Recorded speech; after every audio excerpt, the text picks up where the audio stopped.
अस्सलाम वालेकुम everyone, welcome to world affairs. I am Subah Shahzad और आज लेक्चर 5 है हमारे पास कोऑपरेटिव सोसाइटीज रूल्स 1927 का। लास्ट टाइम हमने रूल 29 तक किया था और आज हमने 31 से स्टार्ट करना है। वाई 30th रूल किधर गया, तो वो डिलीट है, उसको खत्म कर दिया गया। तो 31st के बारे में बात करते हैं कि order of the accounts of the consumer societies.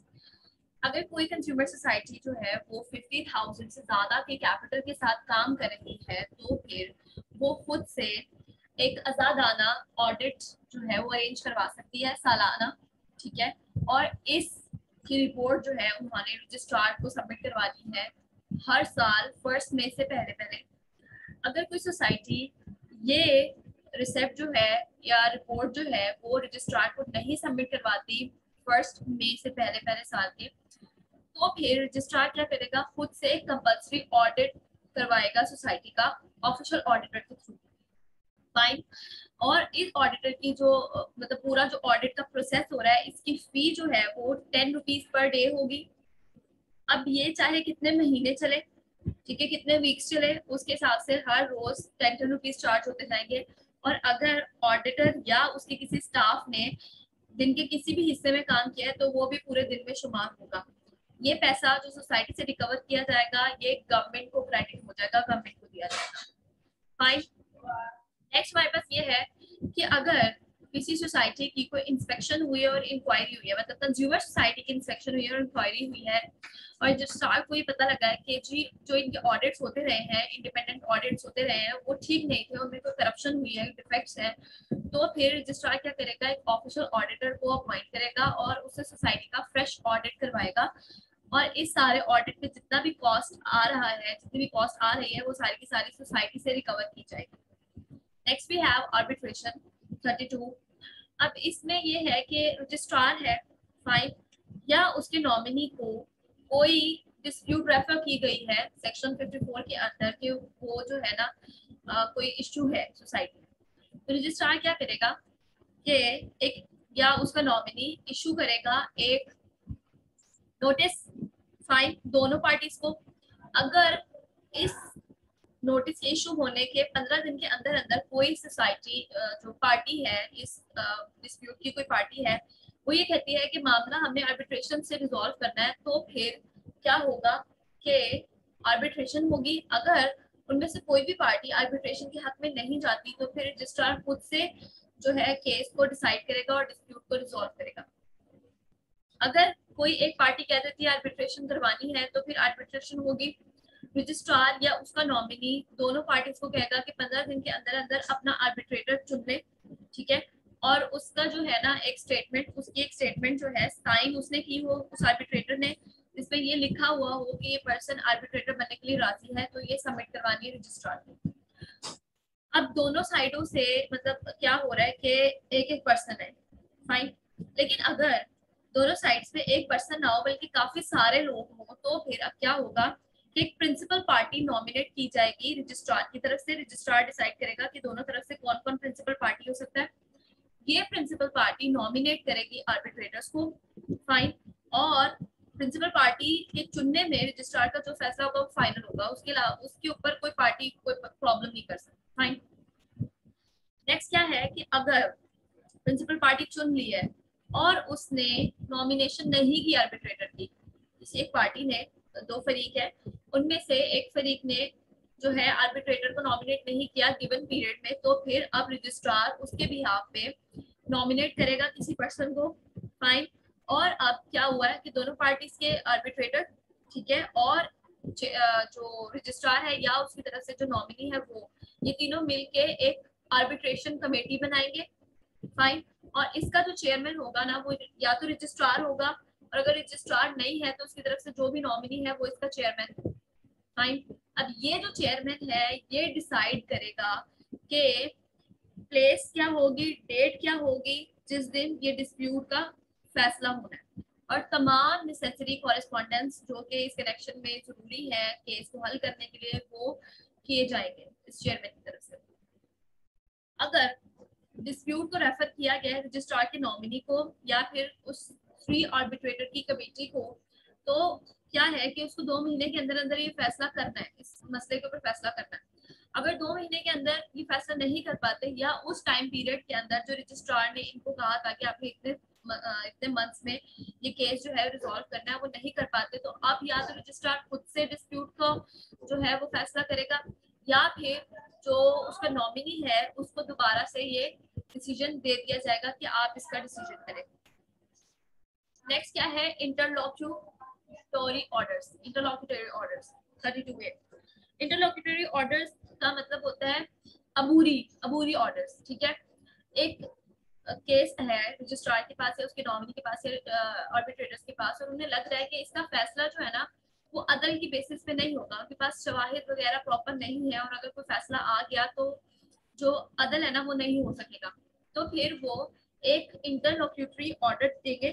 ठीक है, जिससे क्या होगा कि डिसीजन जो है डिस्प्यूट का वो पेंडिंग हो जाएगा। फाइन। और ये ऑर्डर जो है वो उस तरह आएगा जिस तरह मतलब उस उन चीजों को डील करा होगा जिस चीज में इनको लगता है कि हाँ जी ये इस तरह करने में इंसाफ है और ये कन्वीनियंट है। Fine. Next we have 33 rule, जो ये बता रहा है रजिस्ट्रार में appoint any person to be his nominee for any specified area. एक जगह है, ठीक है, जहाँ पर सोसाइटी है और या एक सोसाइटी या काफी सारी सोसाइटीज है, तो रजिस्ट्रार क्या करेगा कि उस स्पेसिफिक एरिया के लिए एक पर्सन को नॉमिनेट करेगा। फाइन, एक स्पेशल ऑर्डर के थ्रू एक पर्सन को नॉमिनेट करेगा अपने बिहाफ पे कि वो डिस्प्यूट को रिजॉल्व करे। ये जो ऑर्डर देगा रजिस्ट्रार या प्रोविंशियल गजट में इसको लिखा जाएगा, नोटिफाई होगा। ठीक है, ये पर्सन जो है रजिस्ट्रार की तरफ से उस कोऑपरेटिव सोसाइटी का, या अगर बहुत सारी कोऑपरेटिव सोसाइटीज हैं जिनके इश्यूज चल रहे हैं, उनको डील करेगा एक स्पेसिफाइड एरिया में। ठीक है, एक स्पेसिफाइड पीरियड के लिए जो कि उसके ऑर्डर में लिखे होंगे रजिस्ट्रार ने। फाइन। अब ये जो मतलब अपॉइंटमेंट हुई है ना, इसका जो डिसीजन है 1 साल के अंदर अंदर आ जाना चाहिए। फाइन। अगर 1 साल के अंदर नहीं आता तो फिर एक स्पेशल ऑर्डर आएगा जो कि 1 साल की एक्सटेंशन मजीद दे देगा। अगर तब भी नहीं होता रिजॉल्व तो फिर एक स्पेशल ऑर्डर आएगा जो 1 साल की मजीद एक्सटेंशन दे सकता है। Next we have payment of the expenses of arbitration. अब आर्बिट्रेशन हो रही है, आर्बिट्रेटर है, स्टाफ है, और भी काम हो रहा है, एक्सपेंस आ रहा है, तो इसके एक्सपेंस कैसे पूरा करना है? ऑब्वियसली इसका एक्सपेंस जो है वो उस सोसाइटी से पूरा किया जाएगा जिसके जो मतलब इशू है, जिसके मेंबर्स का इशू है, या फिर पार्टी से लिया जाएगा, या पार्टी से लिया जाएगा। रजिस्ट्रार या उसकी नॉमिनी जो है बताएंगे कि ये किससे लेना है। ठीक है, और फिर रजिस्ट्रार बताएगा कि कितना लेना। ठीक है, स्केल जो है वो रजिस्ट्रार डिसाइड करेगा कि कितना लेना। रजिस्ट्रार जो है वो फी फिक्स करेगा अपने नॉमिनी की इसी रिकवर्ड अमाउंट में से। ठीक है, जो रजिस्ट्रार ने अपने नॉमिनी को लिया है आर्बिट्रेटर बनने के लिए, तो वो जो है उसकी फी इसी एक्सपेंस से पूरी की जाएगी। 34A बता रहा है कि जब रजिस्ट्रार को कोई डिस्प्यूट रेफर की जाएगी ना सेक्शन 54 के अंडर, तो उससे पहले जो प्लेंटिफ है रजिस्ट्रार को एक जो एक्सपेंस प्रोबेबल एक्सपेंस है वो डिपॉजिट कराएगा। ठीक है, प्लेंटिफ वो पर्सन होता है जो आप समझ रहे कंप्लेन दर्ज करवा रहा है, तो वो उसे एक तरह से कैलकुलेट करने के बाद कि आर्बिट्रेशन में इतना एक्सपेंस हो सकता है, वो इतने एक्सपेंस को रजिस्ट्रार के पास डिपॉजिट करवाएगा, उसके बाद फिर प्रोसीडिंग्स होगी। Next we have 35 procedure in arbitration proceedings. यानी कि जो आर्बिट्रेशन के दौरान जो भी काम हो रहा है ना उसको रिकॉर्ड किया जाएगा इंग्लिश में या लोकल लैंग्वेज में। जो भी एविडेंसेस आए हैं, पार्टीज ने दिए हैं, विटनेस आए हैं जिन्होंने अटेंड किया है, जो भी एविडेंस मतलब जो भी रिकॉर्ड हुआ है और जिनकी बेसिस पे फैसला हुआ है, और जो अवार्ड आया है, जो भी डिसीजन आया है, वो सब रिकॉर्ड होगा। फाइन। और इन पे जो फैसला आया है उसको जस्टिस, इक्विटी और गुड कॉन्शियसनेस की बेस पे होना चाहिए, कॉन्शियस की बेस पे होना चाहिए, और इसको इंग्लिश जो है उसमें लिखा भी जाएगा। फाइन।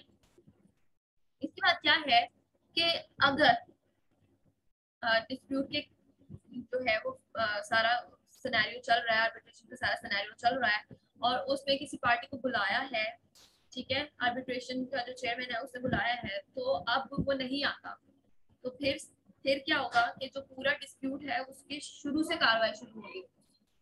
नेक्स्ट क्या है कि अगर अगर आर्बिट्रेटर्स जो है वो 3 आर्बिट्रेटर्स वाली कमेटी है और वो मिलके एक केस का फैसला कर रही है, तो फिर क्या होगा कि मेजोरिटी की ओपिनियन के ऊपर फैसला किया जाएगा। मेजोरिटी का फैसला होगा, वही फैसला होगा।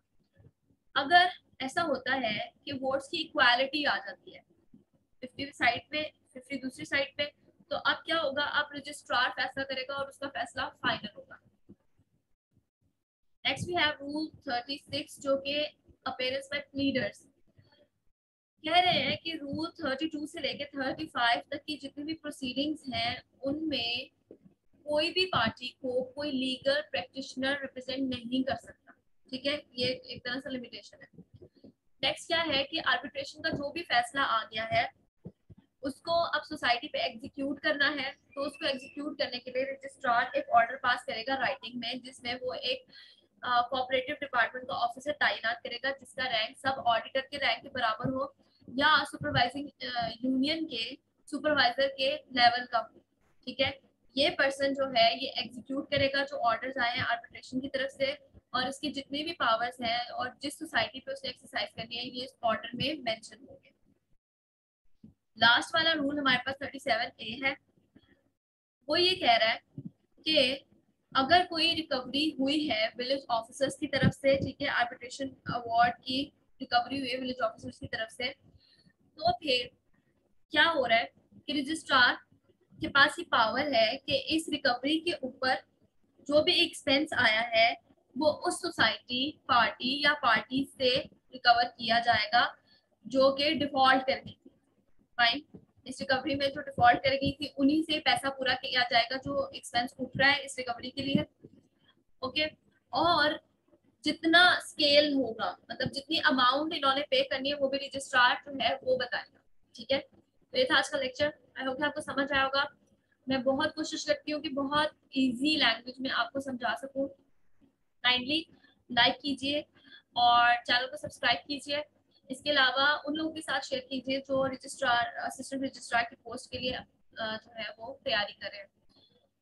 और इसके अलावा अगर आपके कोई भी क्वेश्चंस हैं, कुछ भी आप पूछना चाह रहे हैं रिलेटेड टू दिस लेक्चर या इससे प्रीवियस जो हमने एक्ट किया है उससे रिलेटेड कुछ पूछना चाह रहे हैं, तो आप मुझसे फेसबुक पेज पे भी पूछ सकते हैं, कमेंट सेक्शन में पूछ सकते हैं। Thank you so much for listening. Allah Hafiz.